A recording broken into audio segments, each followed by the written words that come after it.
नमस्कार, मैं हूं प्रदीप कुमार। आप देख रहे हैं पॉलिटिकल आइडिया। पॉलिटिकल आइडिया के आज के इस अंक में आप सभी दर्शकों का बहुत बहुत स्वागत है। मित्रों, आज मैं चूंकि आगामी 9 तारीख को 9 दिसंबर को लोकसभा में चुनाव सुधार पर 10 घंटे का बहस होना है, तो मैंने सोचा कि अपने चैनल के माध्यम से, पॉलिटिकल आइडिया के मंच से हम भी एक चुनाव सुधार पर कुछ बातें अपने दर्शकों के साथ शेयर करें।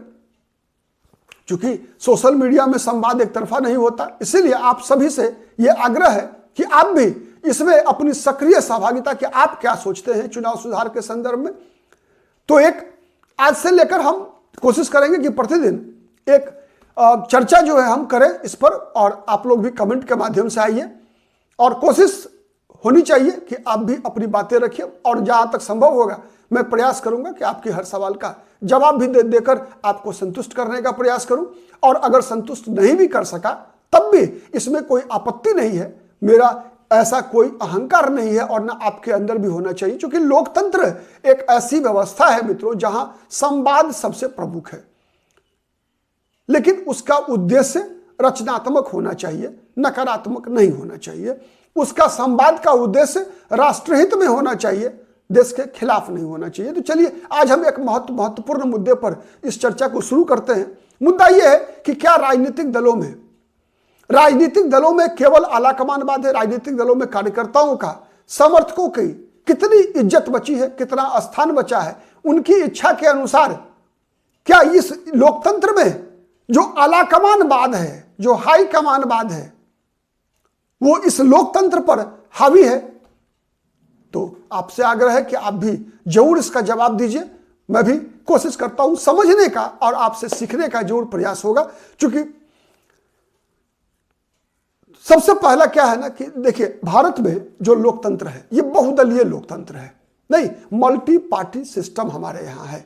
और इस मल्टी पार्टी सिस्टम में जो सबसे अधिक मत प्राप्त करता है उसकी सरकार बनती है। मतलब सरकार बनाने के लिए 50% + 1 का आंकड़ा होना चाहिए। जैसे भारत की संसद की संख्या है 543, तो 272 सांसदों जिसके पक्ष में होंगे वो व्यक्ति प्रधानमंत्री होगा।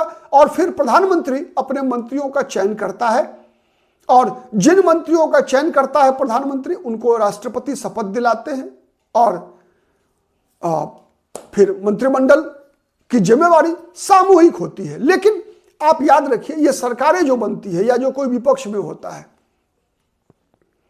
कभी तो सुना नहीं होगा निर्दलीय की सरकार बनती है। हाँ, निर्दलीय एक आध मुख्यमंत्री बना है देश के अलग अलग राज्यों में, लेकिन सरकारें तो बनती है दलों की या दलों के गठबंधन की।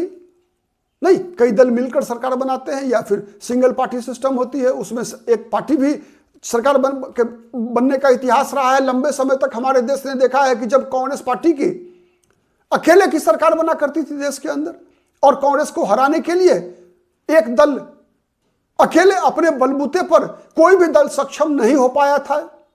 ठीक, और यह लंबे समय तक रहा, लगभग 50 वर्ष ऐसे रहे जब कांग्रेस पार्टी को कोई भी दल अकेले चुनाव लड़कर हरा नहीं पाई। तो मेरा सवाल यह है कि क्या कांग्रेस हो, भारतीय जनता पार्टी हो, या जितने क्षेत्रीय दल हैं, इनमें इस राजनीतिक दल का स्वरूप होता है, उसमें सबसे बड़ी भूमिका किसकी होती है? कार्यकर्ताओं की? नहीं, होता है ना, कार्यकर्ताओं की और समर्थकों की। क्योंकि समर्थक ही प्रधानमंत्री, मुख्यमंत्री, विधायक, सांसद चुनते हैं, मतदाता चुनते हैं, तो मतदाता ही समर्थक है। और उनको बूथ तक लाने वाला, नेता की नीतियों को जनता तक पहुंचाने वाला पार्टी के कार्यकर्ता कहलाते हैं। और बीच में कौन है? उम्मीदवार। तो एक सीधा सवाल है कि उम्मीदवार क्या समर्थकों की पसंद के पॉलिटिकल पार्टी दे रही है? मुझे तो नहीं लगता। आपको क्या लगता है? कमेंट करके बताइएगा। मुझे लगता है कि 90% जो आज के दौर में उम्मीदवार, चाहे वो चुनाव विधानसभा का हो, चाहे वो चुनाव लोकसभा का हो, चाहे वो लोकल बॉडीज का इलेक्शन हो, जहां पर कि दलगत आधार पर चुनाव होता है, कहीं भी उम्मीदवार समर्थकों के पसंद के नहीं होते, और न कार्यकर्ताओं के पसंद के होते हैं। न समर्थक मतलब मतदाताओं के पसंद के होते हैं, न कार्यकर्ताओं की पसंद के होते हैं, बल्कि आलाकमान की पसंद के होते हैं। सच है या झूठ है, बताइएगा आप। तो मेरा सीधा सवाल है कि जब तक उम्मीदवार कार्यकर्ताओं की पसंद या मतदाताओं की पसंद के नहीं होंगे, क्या तब तक वास्तव में लोकतंत्र जमीन पर उतर सकता है? नहीं। क्योंकि जब आलाकमान के पसंद और समर्थक कार्यकर्ताओं की पसंद में अंतर क्या है, इस अंतर को समझिए पहले। नेताओं की पसंद या आलाकमान की पसंद का जो उम्मीदवार होता है वो किसे खुश करना चाहता है? केवल अपने आलाकमान को, केवल अपने हाईकमान को, केवल अपनी पार्टी के बॉस को। और चूंकि आज के दौर में अधिकतर राजनीतिक दल में व्यक्तिवाद हावी है, तो इसीलिए आप कह सकते हैं कि वहां पर सीईओ का सिस्टम है, नहीं, एमडी है, मैनेजिंग डायरेक्टर है, हर व्यक्ति का अपना अपना दल है, अपवाद है एक आध दल। तो यदि उम्मीदवार आलाकमान की पसंद के हैं, और आलाकमान की पसंद बनने के लिए क्या करना पड़ता है? जनता के बीच काम नहीं करना पड़ता, लोक कल्याण के बारे में नहीं सोचना पड़ता, जनता के बीच अपनी छवि की चिंता नहीं करनी पड़ती। आलाकमान की पसंद के बनने के लिए 3 प्रमुख चीजें सबसे महत्वपूर्ण है। 3M जिसे हम कहते हैं, मनी, मसल और मैन पावर। मैन पावर मतलब ये जनता नहीं समझिएगा आप, भाड़े के आदमी। मतलब मैन पावर मतलब कह सकते हैं मसल मैन को ही मैन पावर कह लीजिए ना आप, ये भी संभव है। मतलब एम मतलब मसल पावर और मैन पावर जो है ना, उसका दोनों को एक साथ कर दीजिए आप। मतलब भाड़े के आदमी लाकर आप आलाकमान को खुश करते हैं, आलाकमान को भरोसा दिलाते हैं कि मैं चुनाव जीत सकता हूं। और आलाकमान को क्या चाहिए? केवल चुनाव जीतना, by hook and by crook, किसी भी कीमत पर। अब अधिकतर राजनीतिक दलों में टिकट उस व्यक्ति को दी जाती है जिस व्यक्ति के बारे में यह भरोसा होता है आलाकमान को कि यही व्यक्ति है जो चुनाव जीत के ला सकता है। और चुनाव जीत कर कैसे ला सकता है? अपने सेवा के बल पर नहीं, अपने समर्पण के बल पर नहीं, अपनी पार्टी के प्रति उसका जो वैचारिक विश्वसनीयता है उसके आधार पर नहीं, अपनी सज्जनता के बल पर नहीं, अपनी विद्वता के आधार पर नहीं, अपनी योग्यता के आधार पर नहीं, बल्कि केवल एक आधार है, चुनाव जीत जाना।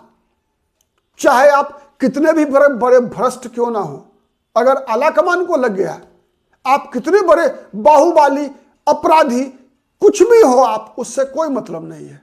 आपके आलाकमान को, आपके हाईकमान को, आपकी पार्टी के बॉस को केवल यह भरोसा हो जाना चाहिए कि यह व्यक्ति सबसे अधिक जीतने की संभावना रखने वाला व्यक्ति है, चाहे वो उसका चरित्र कुछ भी हो।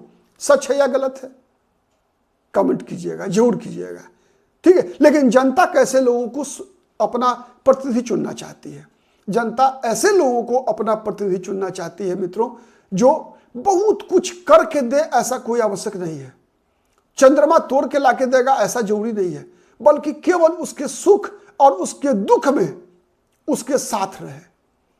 उसका कोई बीमार पड़ जाए और जब कहीं पर उसका शोषण होता रहे तो वो अपने जनप्रतिनिधि को जाकर कह सके कि भाई फलाना अस्पताल में मैं गया था, वहां बेड खाली था लेकिन मुझे नहीं मिला। मैं पुलिस थाने में गया था, फलानी समस्या थी लेकिन पुलिस अधिकारी नहीं सुन रहा है। ये छोटी छोटी जरूरतों की जो पूर्ति कर दे, ऐसा जनप्रतिनिधि जनता चाहती है। लेकिन मिलता क्या है? मिलता ऐसा जनप्रतिनिधि है जिसे चुनाव जीतने के लिए अपने पार्टी के कार्यकर्ताओं की जरूरत नहीं पड़े, बल्कि किसकी जरूरत पड़े? उस व्यक्ति की जरूरत पड़े जो उसके साथ उसके लिए ठेकेदारी करे, मतलब कमीशन खोरी करे। मतलब 10 लाख का कोई बजट है नाला निर्माण करने का, उसमें से 5 लाख का काम करे, 5 लाख बांट ले। ऐसे कार्यकर्ताओं की जरूरत उनको है जो आलाकमान की पसंद होते हैं। यह सच है या नहीं है? कमेंट करके बताइएगा। क्योंकि लोकतंत्र, जैसा मैं इस परिप्रेक्ष्य में नहीं कहूंगा कि भारत में ऐसा कुछ हो, भगवान से कभी नहीं मना सकता, क्योंकि हम तो भारत है तो हम हैं, नहीं, यह भरोसा होना चाहिए इस देश के 140 करोड़ आबादी को। लेकिन जिस लोकतंत्र का जो स्वरूप हमें दिख रहा है ना, उसमें यही दिख रहा है कि हमारे जनप्रतिनिधि जितने भी जीत कर आ रहे हैं चुनाव, पंचायत से लेकर संसद तक, ये सब के सब अधिकतर 99% हमारे आलाकमानों के पसंद होते हैं, हमारे पसंद नहीं होते। जरूर बताइएगा कमेंट करके। फिर ऐसे ही किसी मुद्दे पर चुनाव सुधार से संबंधित आपसे मुलाकात होगी। तब तक के लिए नमस्कार।